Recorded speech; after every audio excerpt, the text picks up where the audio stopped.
Andy, good to be with you, brother. Great to be here. Super excited. I was talking with one of our EN members on a call today, and they were talking about habits, building good habits, and they were talking about things they do regularly and ways they learn, because we were talking about new books they should be reading, and they mentioned something they do every Friday. And I was like, what? And they're like, listen to your show. And I was like, oh, thanks. You've arrived, man. Shout out You're to part Steve. of somebody's Shout out to Steve that we're part weekly of routine. Your weekly routine. So nice. Thanks, Steve. Appreciate you, because you're listening, because you usually do. So seriously, thank you for listening. I tell people this because I talk to them on the phone and do Zoom calls. And I don't really talk to anybody on the phone. I just do Zoom calls. But there's so many people that they find us through the show. And it's become our number one really marketing channel and ways for people to get to know us. And we have people that inquire and say, hey, because I take these calls first. So it's like, hey, we want to book Sten to speak. And so it'll be someone inside an organization and like, hey, how can I get other people excited? I'm like, just go listen to the podcast. Like, send them 2 or 3 episodes, and you're like, oh, and it does really work. Like, it's so easy to send someone 20, 25 minutes to get to know who we really are, because it's hard to fake it. It's just us setting up a camera and doing what we do. Just who we are. Just record it. They're like, you're so authentic. I'm like, where'd these mics come from? We're just hanging out. This is just my living room. We're just hanging out here. Oh, look, it's Sten behind us on a video. So what are we going to talk about today, man? We're going to talk about choosing your heroes wisely. And obviously in context of our business, one, I think this has rung true in a lot of my life of who I perceived somebody to be from far away. And sometimes this was in sports when I was young, and I kind of fill in blanks in my mind of, they must be great. They must be really nice. They must be fun to be around, and I bet he's a great dad. Yeah. And I had no reason to base that, but just like, I want to fill in the blanks. And what you want to be true. I want it to be true. Yeah. And so I think within our industry, I look back and every single time I was at a firm, they would always promote a particular advisor or two as this is they've made it. Like someday you can be like this. Did they say it outright, or was it just like they always use Bob as the example? Like, no, we're talking about, or did they sometimes say like, no, you need to do it like him? I mean, how would they would do the show? You'd go in some different recruit. places. So like, how would they prop up the hero? Every time they would want you to meet a few advisors, and it was the same advisors. Eventually, because I became one of those advisors at these firms, that are like, hey, will you talk to the new person? You became a hero. But I realized, unfortunately, I was like, well, wait a second. Like, this isn't necessarily a true version of what you can do by industry standards. It was in that small little world, that's the person that had arrived relative to everybody else. And so what happened for me is every time I go somewhere, they'd hold this person up. At the time, they would seem really far from me. Like their production would seem like a big number. Right. Their team would seem complicated. The business they did, because I didn't know. Until give it a few months, about a year, and all of a sudden I would meet and surpass these people in production. And I realized, like, by holding them up in my mind, it kind of limited my growth. Because all of a sudden I was using them as my benchmark, and I was just like, where'd that even come from, except this person telling me that because they wanted to recruit me? Yeah, there's a lot to unpack. So first part of it is, let's just talk about proximity. That I think about this, that, I was a varsity tennis player. Is this true? Yes. Oh, but that means nothing. That means nothing about my tennis skills, because our school was not very good at tennis, and it wasn't very big, and they didn't really make cuts. You know what I mean? Like, like, oh, okay, suddenly it becomes less. You know what I'm saying? Yeah. But so the first thing about choosing your heroes is that consider that just because they're nearby, and I'm just talking about in physical proximity, they happen to be in the same town, does not, and I don't want to be super negative, I'm just trying to warn people, like, you have to choose your heroes wisely, because if you just choose them because, they're the one in the office, like, that has nothing to do with should you or do you want to have that person's habits and lifestyle and kind of business. Yeah, because you had no control over who that person is, who brought them onto the firm, what other advisors have been recruited around you that relative to them, these people seem great. Yeah. And so in my experience, I just know every single time I surpass these people. All right. And what's funny is culturally that does something weird, that if you were the recruit and then you pass the people that took 20 years to get there. Yeah, it gets weird. It gets weird. And the other point to it is, like, know how long it took them to get there. Yeah. Because in our business, every time what they're celebrating, and I can only maybe think of one or two, I was like, well, that advisor's only 5 to 10 years ahead of me. That's a little more exciting to me. Sure. Look what they've done quickly. Yeah, as opposed to what's standard in our business is the 50-plus-year-old advisor that is grounded out for 20 years. And I'm like, I don't know if that's the story that I want to follow. Yeah. I will say this. If you are that advisor and you've been grinding it out, like the thing that we've found that's been exciting is that we get to work with some of these advisors and say, listen, I've been grinding it out for this many years. I want to try something different. I want to do planning. I want to do planning. I want to get paid for all this time and knowledge I have. Yep. And so we do get to work with some of those people. But in the context of what we're talking about today, and for those who are watching on YouTube or listening to us, like we just want to warn you because I think that we do so much in life by default. Like I literally have goosebumps right now as I say that because it's just convicting me like, you know, I've got a baseball game I have to coach tonight. Like how much am I going to just go into default or how much am I going to be intentional about this game, these kids, because I have completely different kids. Like when I go home, how am I going to be intentional? Like we just do so much by default. And when you are working in this industry, you literally could end up in an office with someone that is amazing. You want to be just like them, or you could just kind of be with some people that like, just they're workaholics or they're alcoholics. I mean, like there's like, or they're sexist or they're like, you just go like, there's this, you could just get dumped into this culture and then you're going to become that culture. Yeah. I mean, we've talked in past episodes about the data around you are who you surround yourself with. Absolutely. And so I think when we use the term hero, this is usually from afar. Yeah. This is, I need to find somebody to benchmark, to copy, to like, there's no reason I should recreate the wheel. And I think a tough thing with our industry is that what is celebrated is you've survived a long time and your business is really big.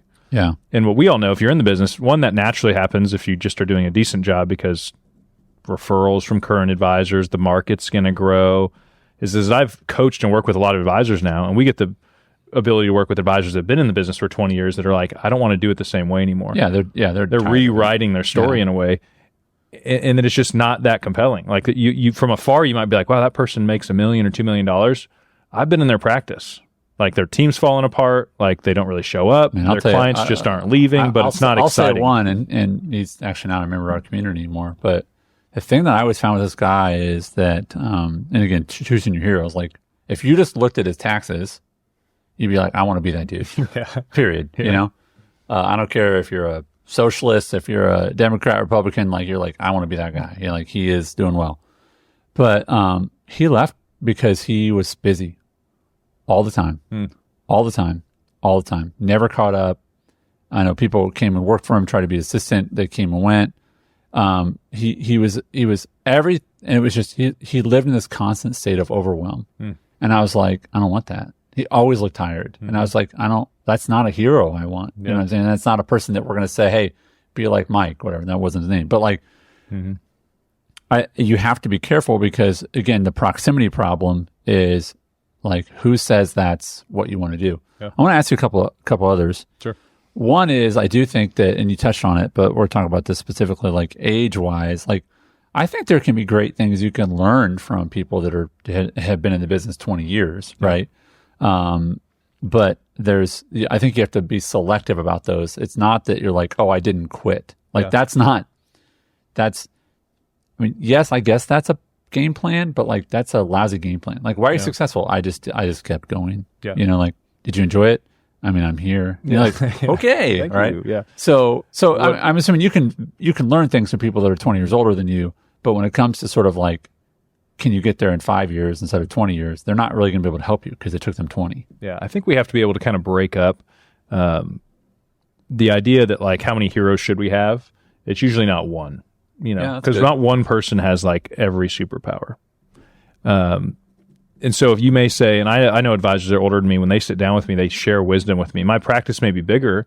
Yeah. I may have a bigger team. Yeah. I maybe got there in a fraction of the time, but like they've experienced the industry ebbs and flows. I haven't. Like there's wisdom in that. Yeah. I just may not have the same hero for telling me, hey, tell me how to build and scale a team. Yeah. Or tell me how to go prospect and get more clients. Yeah, that's a good word. So if we can recognize the superpower of these heroes versus saying, here's this one person that I'm just going to follow blindly because I perceive them to be successful, I think that's dangerous. Yeah.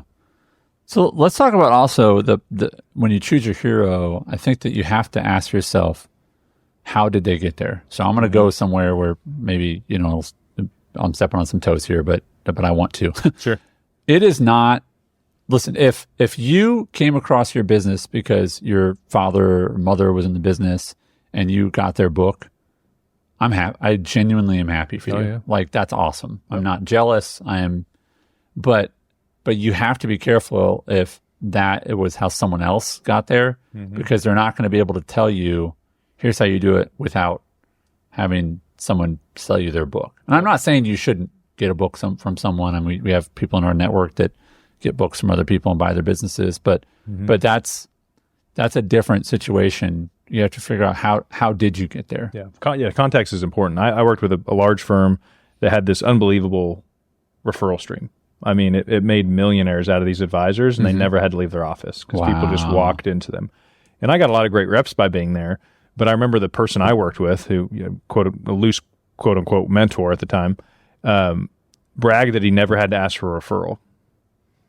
Because in his context, he's like, man, this is easy. Like, I just fill out applications with people, and all I have to do is kind of be nice and fun to be around. Yeah. And this business is easy. Until I left, and I realized like that person had no idea what it meant to build a business, build it from scratch, prospect the hard way. Yeah. Like, I had to relearn all that because I felt like, oh, this is great. Like, and so probably when I left and started my own thing, I had a false sense of what the business was like. Oh yeah. Because of what I observed just wasn't reality. Let me ask a question. Why did you leave that place? Because some people are like, whoa, Go Sten, back. that sounded like you went to heaven, and you're like, oh, I'm going to go somewhere else. Like, no, dude, you were in heaven. Yeah. So what was the context where that wasn't enough?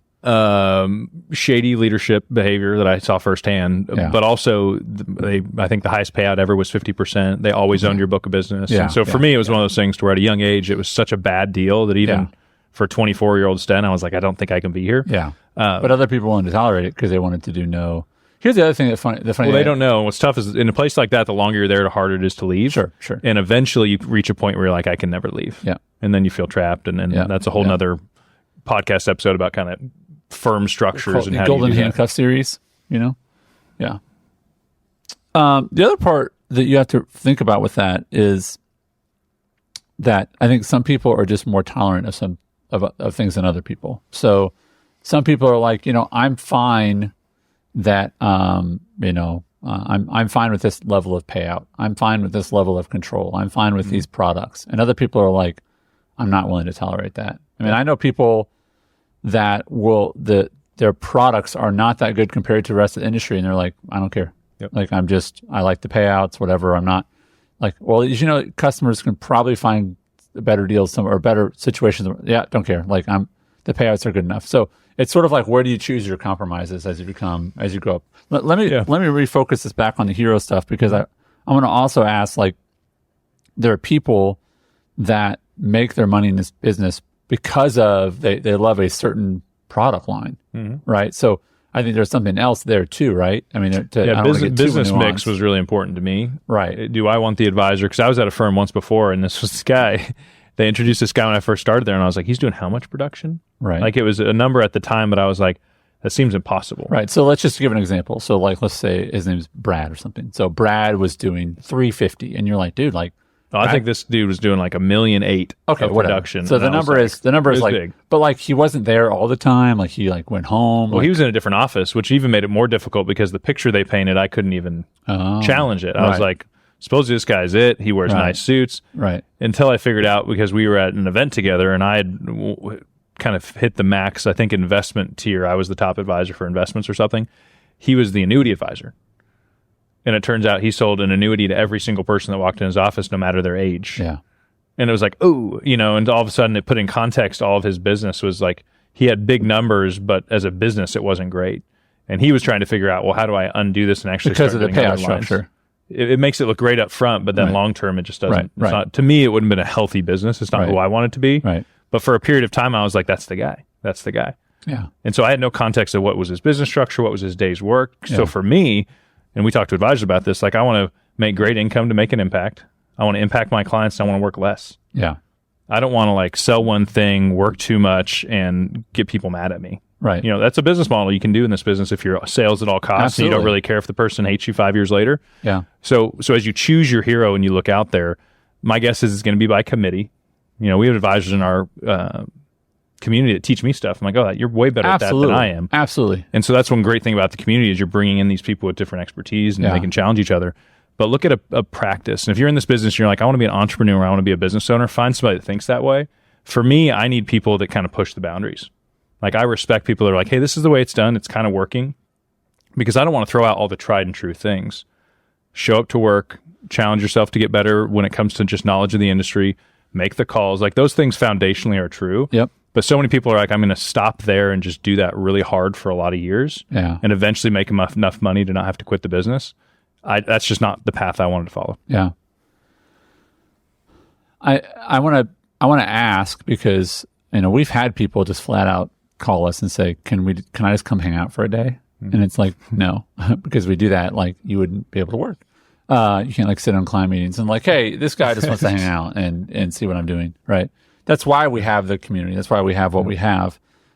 So my question for you is, if someone is feeling discouraged about, man, the office I'm in, or gosh, the product mix that I have, what are ways, books, this podcast, our community, like, what are ways that you would encourage someone to be intentional? Because we get people that are brand new. We got college kids listening to this show, and we got people that have been in this business. We got a gentleman coming in a few days, coming to our office for our live event, and I know he's been in the business over 30 some years. I mean, and I'm so like super excited to have him here, because he's like, I want to learn something new, which is just a huge testimony to him as an individual, right? So where do you begin to build that mix? For me, it took a couple instances of kind of shock where I was on a path and then I realized something that create like an undercurrent of curiosity in me, that I'm like, okay, it's been proved enough to me that I perceived something one way and it was not that way at all. Okay. And I made decisions based on that perception that was wrong. And so now I read books weekly. Okay. A few different genres, business books, kind of more philosophy books. It's like, how am I staying in a position of like, I could be wrong? You're way deeper than I thought you were. I'll share a quick side story. I don't remember the name of the book, but Sten refers this book to me. I see it and he's like, man, this book's blowing my mind. I'm like, oh, cool. And it has like a really simple title. And then I got it, and then I'm started reading it. I'm not kidding. I'm on page 2 and I'm like, is this the same book? Are you talking about the Becoming an Adult book? I don't know. I don't want to admit to whatever I'll put it out there. It's good. I'm literally embarrassed right now because people are going to go look. Someone else had backed me up, buy this book and tell me that it's not super deep, because I thought it was like simple. Really? And then I'm reading it and I'm like, dude, this is kind of like, I got challenge me, bro. It makes you just question everything. It is challenging, but like, you got to get into like a state. You can't just start reading it. Like, let me get dim the lights, turn on the candle. Yeah. Not turn on a candle, light a candle. I have unless you turn have on, because turn on that battery lazy. candles. I got battery candles. Love them. God bless America for battery candles. But yeah, like I love the idea of having a good, healthy, because the question was like choosing your hero, and your hero, like, you have to have a diversity of books. Like one of the challenges I had, we just recently had a call with our EAN members about, books. And it's funny because we asked for a professional book and a professional development and personal development. And I got a little frustrated, and I shared this with a few of them. I said, you don't have enough personal development books. Like, you're all professional. You're all, Lencionian. And those are great. But like, guys, like, don't forget, like, there's other stuff going on. Like, you have to read for your heart and for your soul and for your relationships. You know what I mean? Because that does cross over into being a better leader. 100%. Being more curious of people's realities. All that stuff that I've been challenged to work on is not from the habit books or business development books. Yeah. It is these external human things that you can bring into business. Yeah. And part of that is humility, which says, okay, is there a chance? And some of the people that come to the event, these are advisors that are 20 years older than me, that are flying across the country to learn from me. Yeah. A 36-year-old advisor that obviously I have a lot to learn, but they're saying he's figured something out. Yeah. So I'm willing to come spend money to learn. That's That is rare. Profound humility. Yep. It is rare.